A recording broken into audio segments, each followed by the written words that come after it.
Hello, and welcome to this week's episode of The Hard Choice, Simple Steps for Showing Up.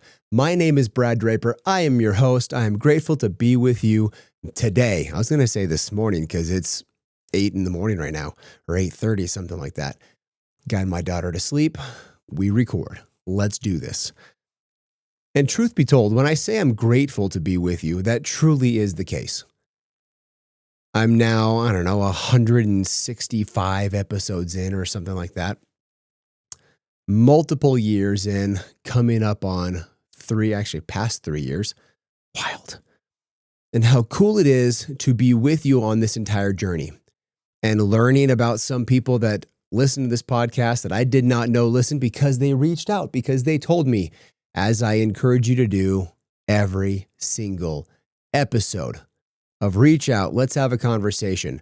So cool to learn of the different individuals that I had no idea that listen to it every week. And that's pretty awesome.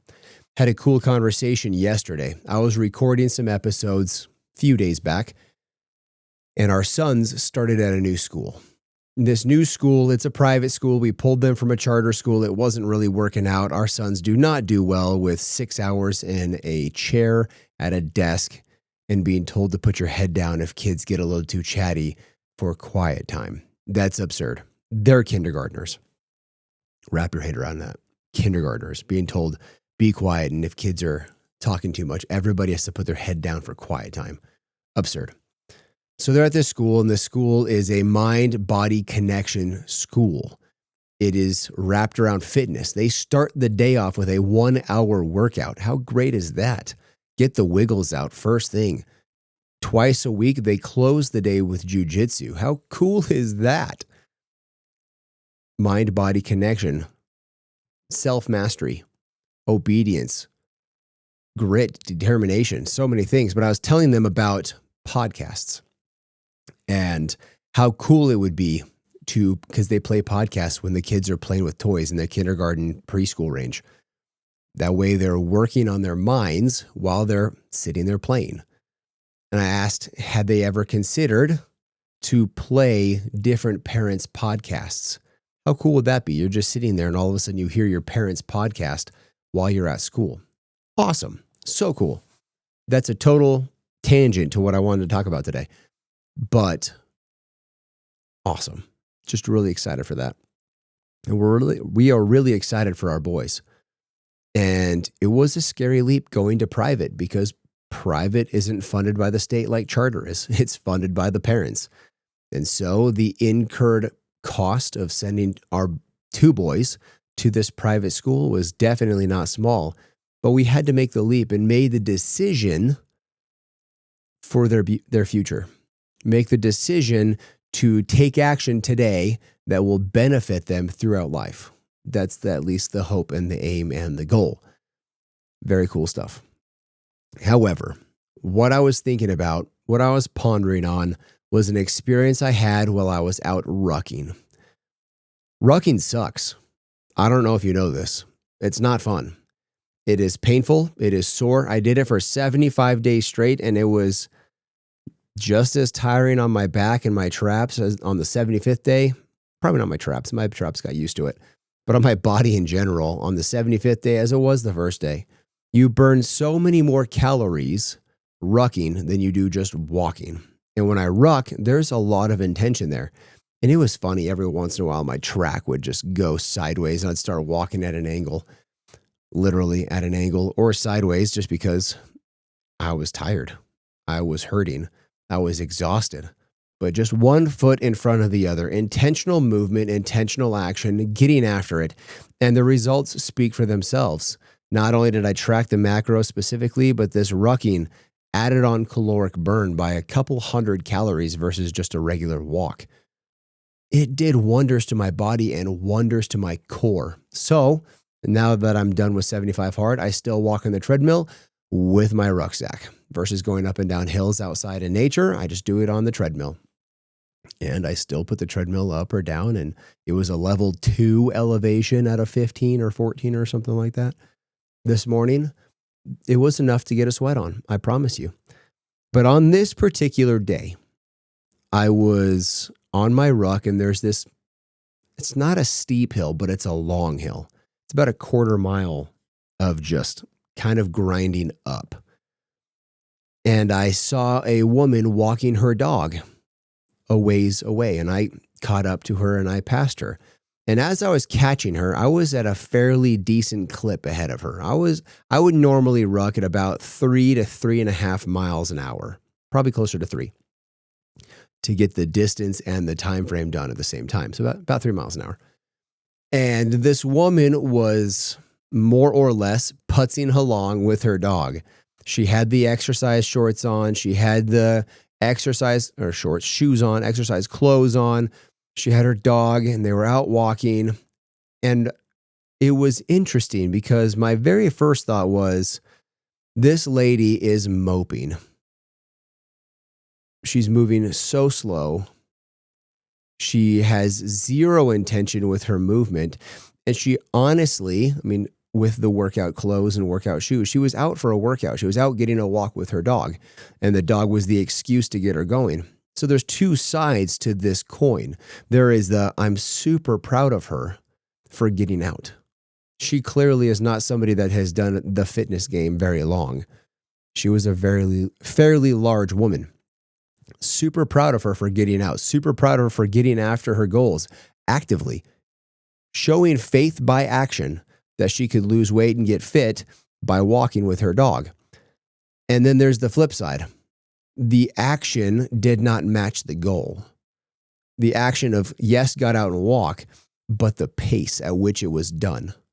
How often do we do that? How often do we say, I want to get here, and in order to get here, I must do this. At least that's what I'm told. If I want to lose weight, walking is a very good way to lose body fat. It's actually like one of the tops. In any major program for weight loss, it will always say get at least 10,000 steps. There's a reason for that. But this is not basic putts along at a snail's pace 10,000 steps. This is intentional walking with urgency. You're moving. You're working your body. You should be getting your heart rate up a little bit. I don't know, 115 beats per minute, maybe 120. At the top, you should be able to still have a conversation, which means you're aerobic. You need oxygen to burn fat. You go anaerobic, you're burning some other stuff. But this woman, as I'm watching her, I could not help but to think, how often am I taking the right direction, utilizing the right action with the wrong intensity? And because the intensity is wrong, she will never get to the result that she's hoping for. Now, will this woman, because she's so large, get some results? Absolutely. Definitely. Because she has so much to lose. But she will plateau quickly and burn out quickly. We do this all the time. I do this all the time. I will go in a direction that is the proper direction for the result I'm seeking, but the intentionality, the urgency, the pace, the desire behind what I'm doing is just not there. It is getting the box checked, and that's it. Well, just checking a box, that only takes you so far. It's beyond that. What are you doing beyond that? Are you going the extra mile? Are you pushing with everything you have? And that doesn't mean to go dead out sprint. I wasn't sprinting my rucks. I had a time under tension. So I had a 45-minute window. I still do a 45-minute window. And that 45-minute window of intentional walking every day clears my 10,000 steps.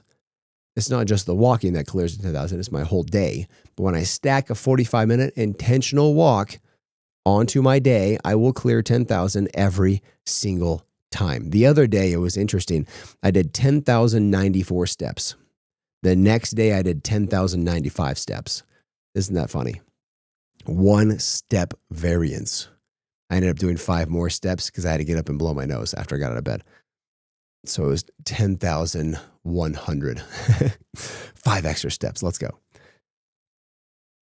But I want you to be cognizant. I want you to think about what kind of action you were taking, not just the action itself, but the intensity of the action, the drive behind the action, the fervor. Is there a fire behind what you're doing?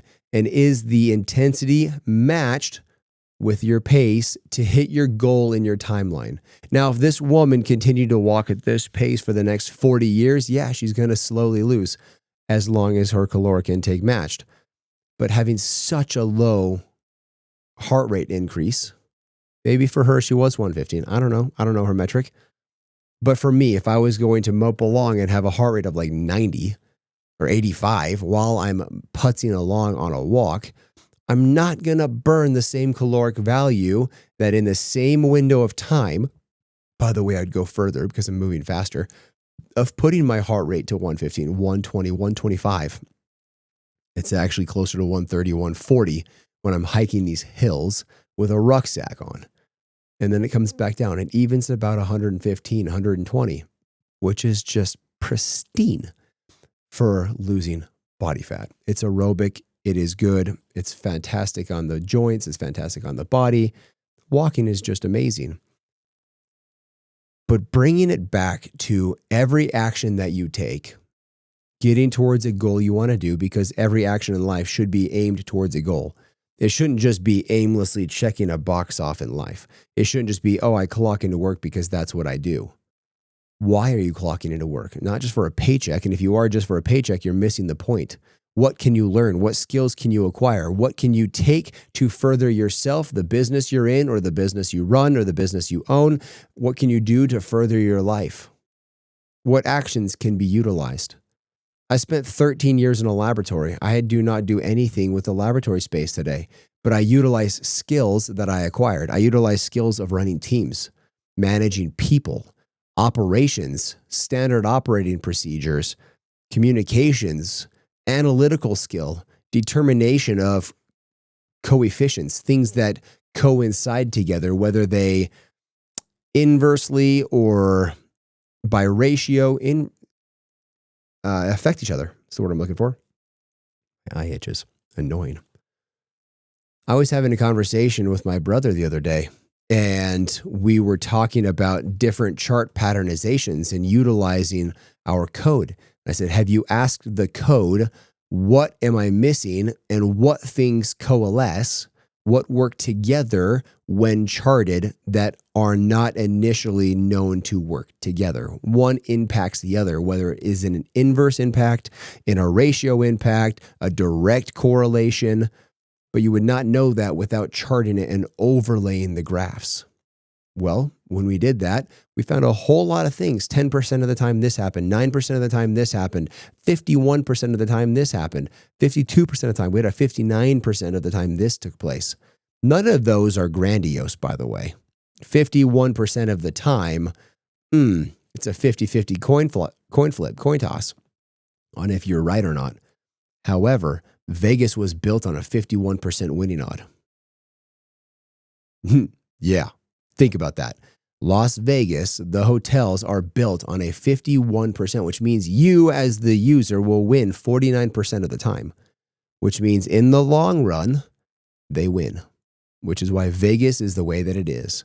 It is with that type of monopoly over the winning streak, they will win 51% of the time.